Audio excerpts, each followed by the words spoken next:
அவர் எங்க போனாலும் நான் அங்கதான் இருப்பேன். எனக்கு ஒரு வலது கை யாருன்னு சொன்னா அண்ணன் நேரன் தான்.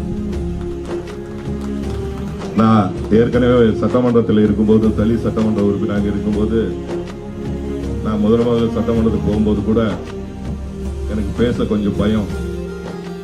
உடனே என்னை கை மேலே தூக்கி சபாநாயகர் இடத்துல கேள்வி கேளுன்னு சொல்லி என்னை பேசி வைத்து அழகு பார்த்த அமைச்சர் யாருன்னு சொன்ன நம்ம அண்ணன் தான். நான் முதல்ல ஓசூர் மாநகராட்சிக்கு என்னென்ன தேவையோ அதெல்லாம் சட்டமன்றத்தில் பேசுவேன்.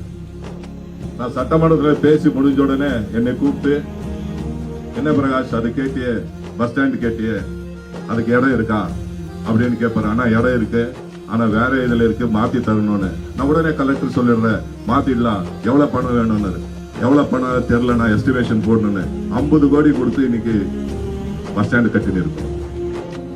எப்ப போனாலும் பாத்தாள சக்கர திட்டத்தை பத்தியே கேட்பேன். நான் உங்க கேட போட நான் வாங்கி தர்றேன், உடனே முடிச்சு தர்றேன்னு சொல்லி 3.5 வருஷத்துல இருந்து கேட்டுனே இருப்பேன்.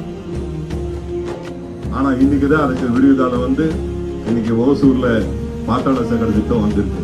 அப்படி கேட்டதெல்லாம் தந்த ஒரு அமைச்சர் யாருன்னு சொன்னா நம்ம நகரப்புற வளர்ச்சித்துறை அமைச்சர் என்பதை இந்த நேரத்தில் மகிழ்ச்சியோட சுட்டிக்காட்ட நான் கடமைப்பட்டிருக்கிறேன்.